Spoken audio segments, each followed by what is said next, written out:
yo, what is good?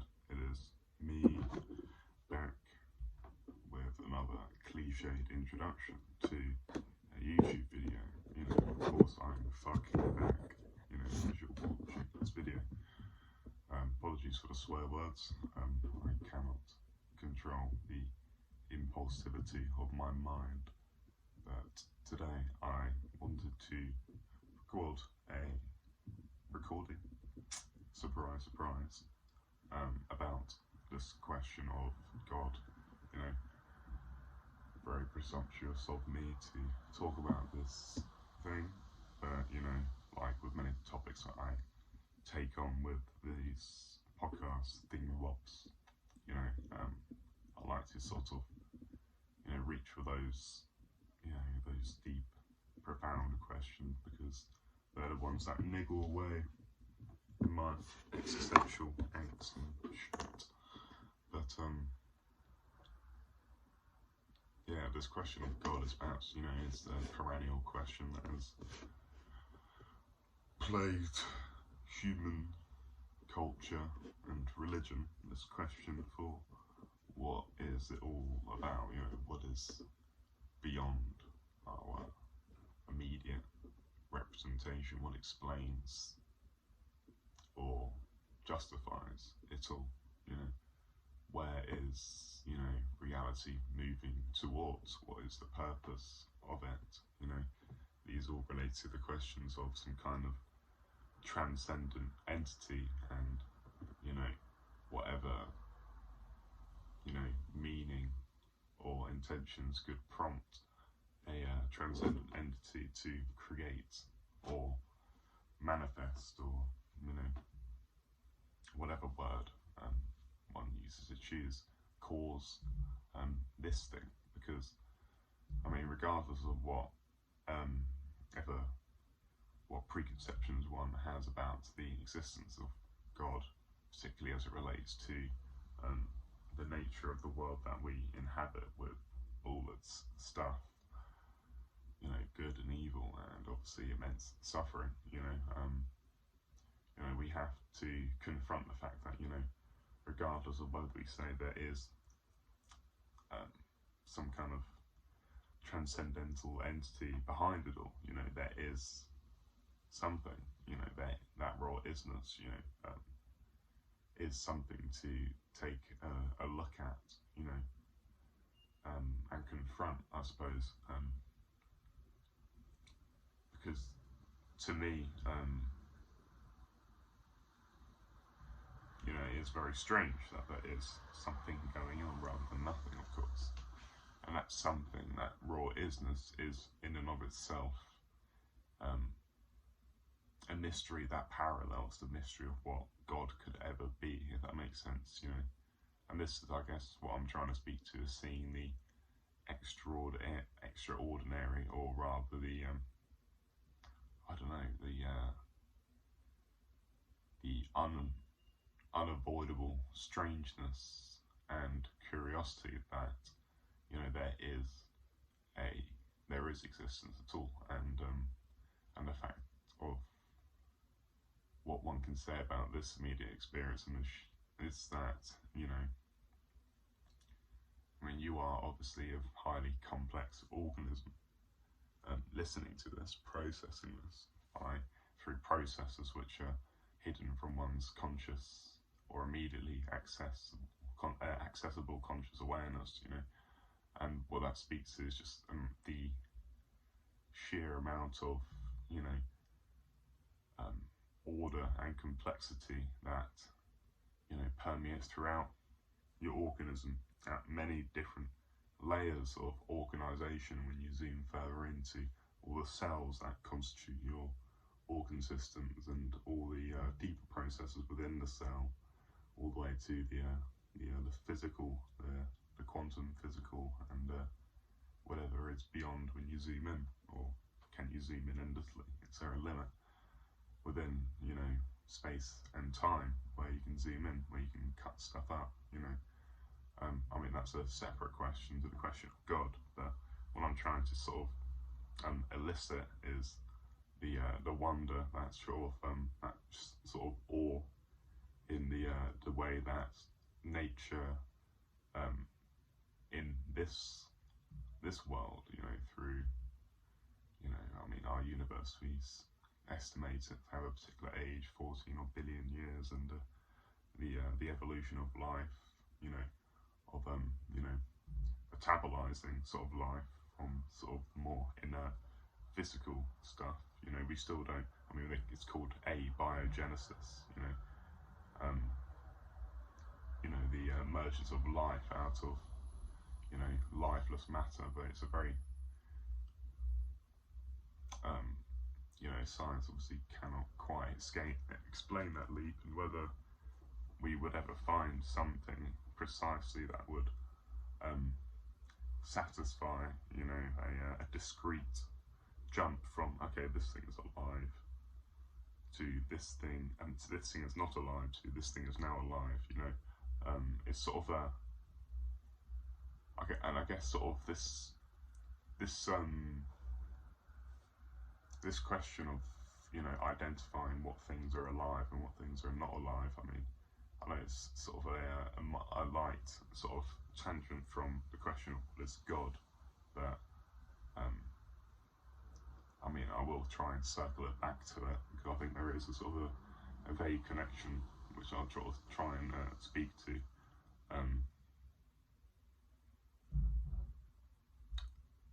The point I wanted to sort of make is that as sort of human observers, the things that we discern as having life, as having mental life and whatnot, is from first principles, a sort of a contingent artifact of our own evolved representation system. And I know that sounds really abstract, but I'll break it apart in a moment.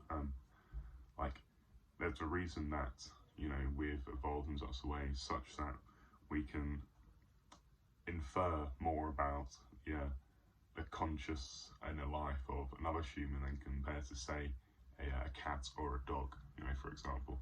Whilst we can form some kind of a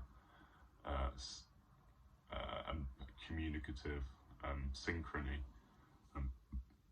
with a dog or a cat, when you're a pet owner, where over time you can be able to pick up the cues of the animal to understand what it wants, and it can also likewise learn to find which signals will elicit and the right response from the owner. And it's obviously related to Pavlovian conditioning and whatnot, which seems to be a sort of a basic learning algorithm that lots of organisms have evolved towards, because I suppose it's a useful way to make safe predictions about safe and adaptive predictions about the immediate environment in terms of what is intrinsically good and what is aversive. But this point about communication is to say that there is obviously more of a barrier, I suppose, between me and a dog versus me and another human, in terms of conscious relatability, I suppose. And also, within different humans, there's going to be different humans who one can relate to and understand or synchronize with, I suppose. And I guess sort of what we have and likewise, you can say that in a mouse, for example, if you make the organism simpler and simpler, the capacity for me as a human observer to relate to the conscious inner life of that animal seems to decrease. And this goes, you can drag this further and further to even single cellular life forms who are metabolizing. And we tend not to think of those things as having obviously a rich linguistic conscious inner life and whatnot, and I certainly wouldn't say that, but I guess it does but this whole question does go into okay, what is the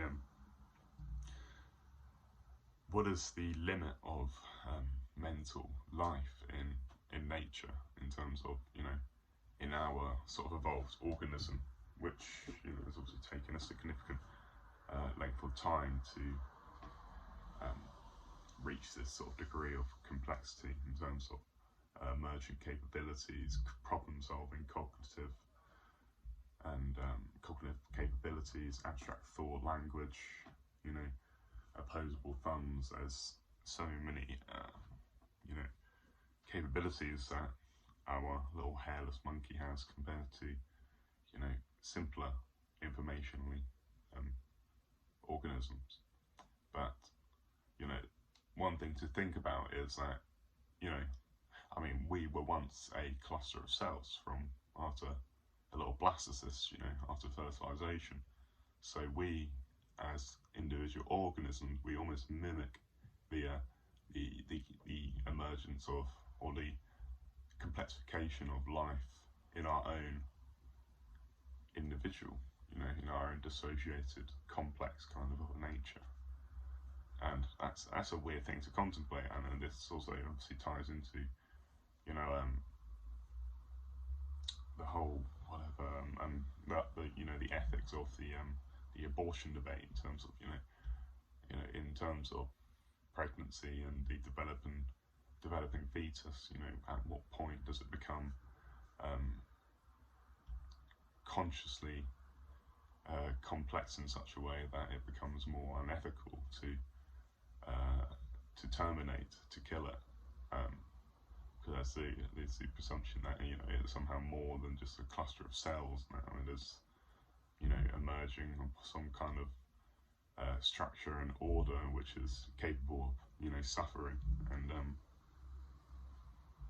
you know, it's very difficult to make a sort of a, you know, a very discrete judgment in terms of at what stage or what period of development, because there doesn't exist there aren't discrete things like that in nature. Perhaps, you know, it's more continuous, it's more of a flowing process, and that flowing process development is obviously going to vary for each, you know, developing organism, you know. And it's kind of like, it relates to sort of the, I don't know if I pronounce it right, the Ceret's paradox that Socrates, I think, postulated, in terms of, you know, when you continue to add, you know, grains of sand to a pile, at what point do you discern it as now a heap of sand? And, you know, and the whole question is like okay, we sort of pragmatically sort of can judge, you know, when, oh, we're looking at a grain of sand versus a heap of sand. But, you know, if we just keep adding one each time to the single, you know, small cluster of sand, you know, any judgment, any moment we say, okay, now it's now a heap, you know, we can always say, well, was it a heap one grain of sand before it, you know? And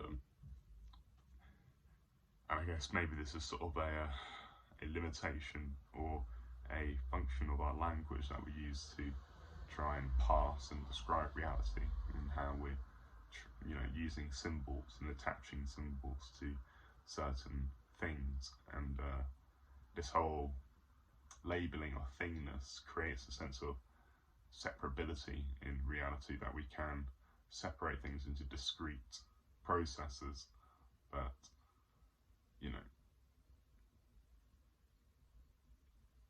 yeah, I mean, this is you know, this is something that a lot of spiritual traditions sort of speak about, and mystical traditions, the limits of conceptual and abstract thought to talk about reality, and how thought can condition our perception of reality into perceiving it more in terms of discrete, separate things, rather than intrinsically relational processes which are, you know, moving in and out of each other, and so we cannot really separate them, you know, entirely. And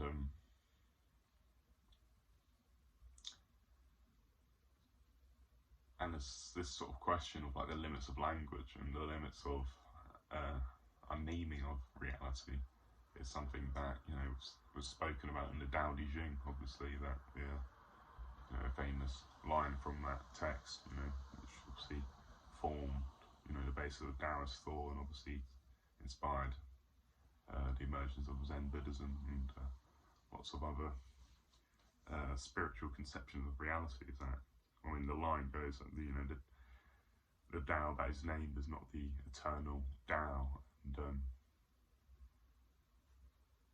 I guess that's just sort of, you know, it speaks to how, you know, reality ultimately transcends what one can say about it,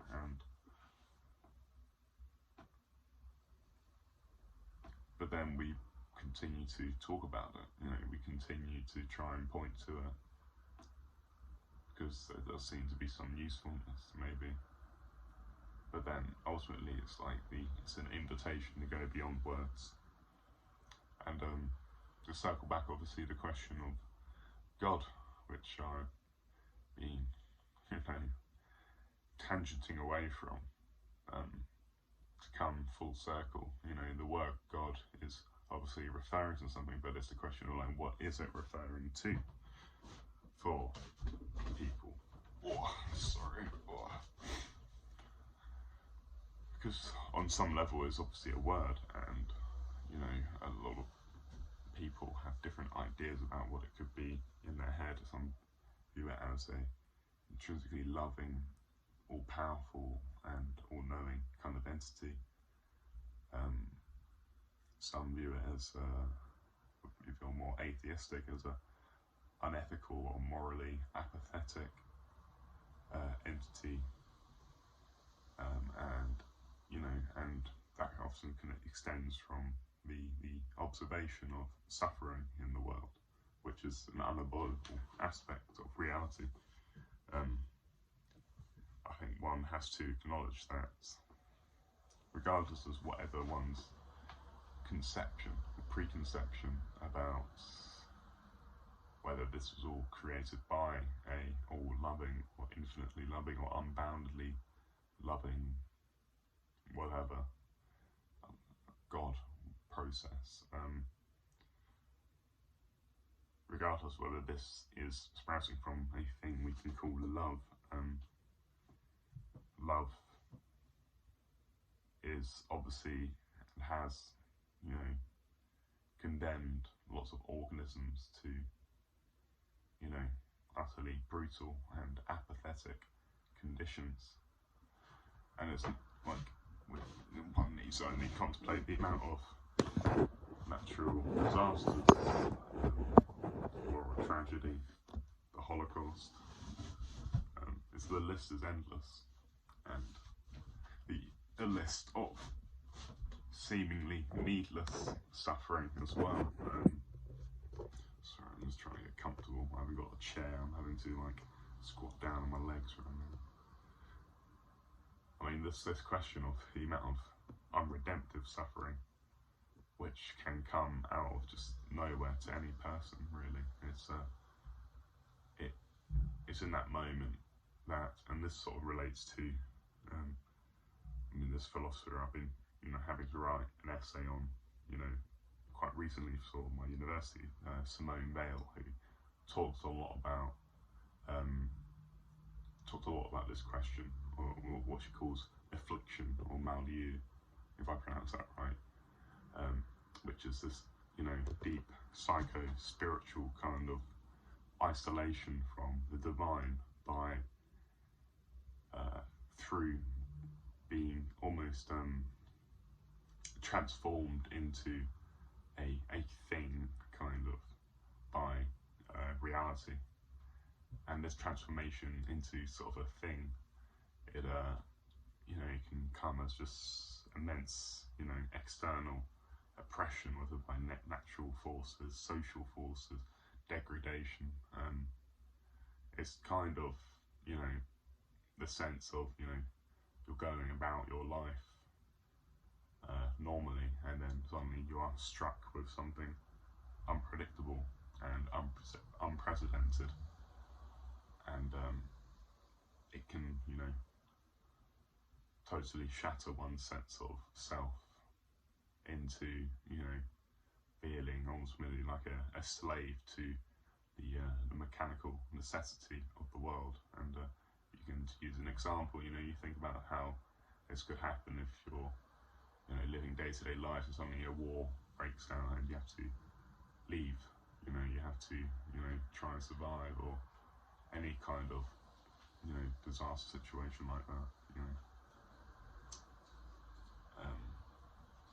And it can come before anyone, both good and bad. I mean, this is the whole weird moral element of, you know, why do good things happen to bad people and bad things happen to good people?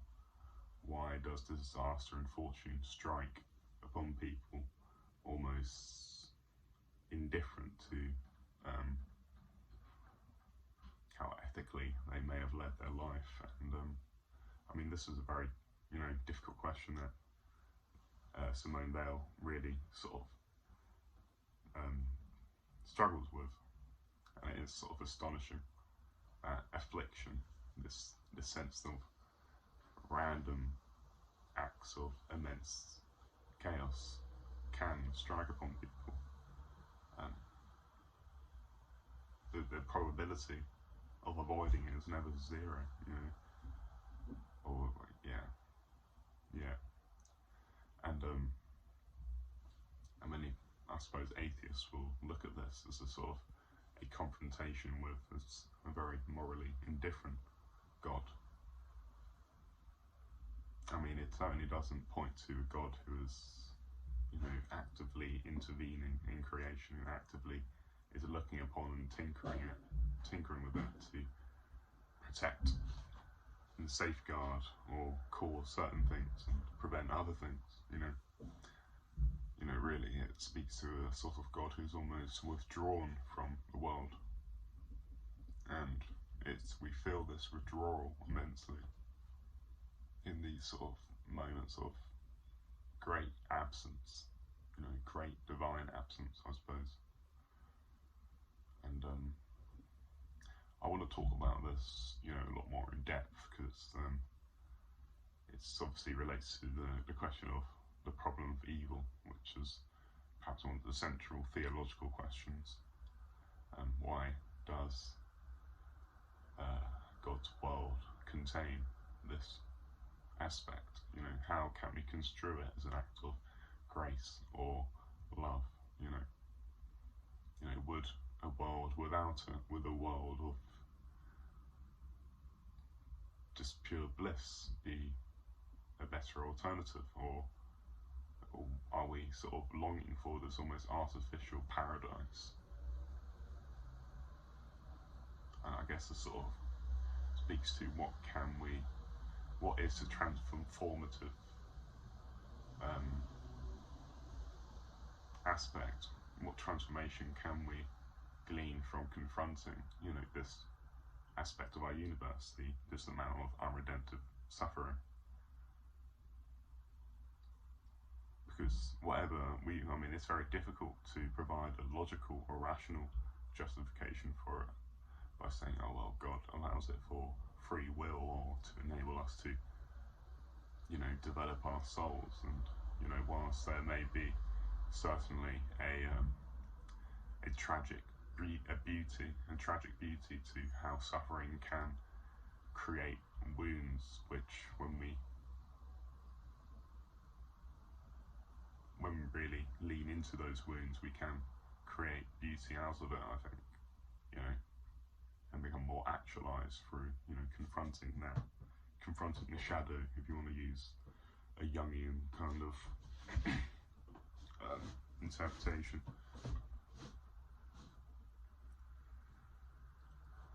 But, you know, whatever suffering one can contemplate, and maybe a lot of suffering can be transformative, there is also suffering that is just utterly cognitively and morally arresting, and it's very difficult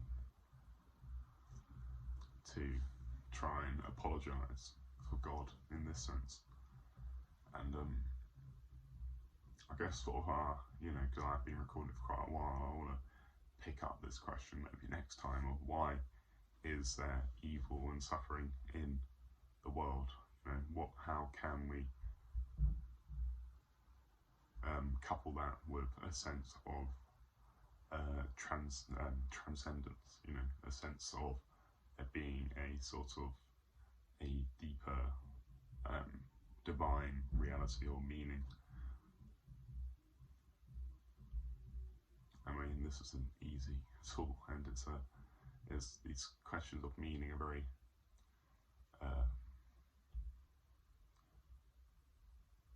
in our sort of cultural moment where society seems to starve many of its population of deeper meaning, inoculating them with, hedonism and, mindless consumption and mindless status rat race and pursuit of money.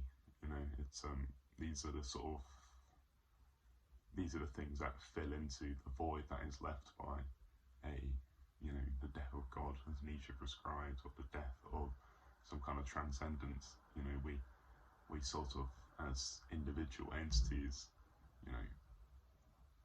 we have to try and construct that meaning for ourselves, and it can obviously lead to very strange things. And but yeah, where do we go from here? Anyways, oh Jesus Christ, that was a deep one, I guess. But what could you expect? Anyways.